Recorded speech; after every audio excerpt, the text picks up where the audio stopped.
Doctor কয়া দিছিল তোমার যে এই সব রোগ হইছে, তুমি মসজিদ থেকে জিলাপি লিয়ে খাইও, তোমার রোগ গুলা খাইরে যাইব নি। ও আজকে একখানো জিলাপি পাই নেই, সকলের ঠোসেই জিলাপি পড়লো, আমার ঠোসে একখানো জিলাপি পড়ে নাই। আমার কপালটাই খারাপ, এখন আমি কি করি? ডাক্তার যেন কয়া দিল, ডাক্তারের কথা তো অমান্য করলো এই মসজিদের সকলেই।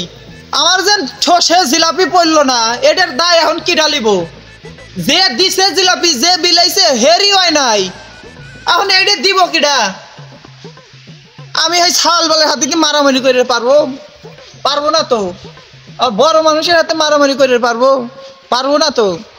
আমি চুপ করে বসে আছি, আমার পলিতে দিব, সিন্নি ডেট দিব, জিলাপি ডেট দিব, হেডে দেয় নাই।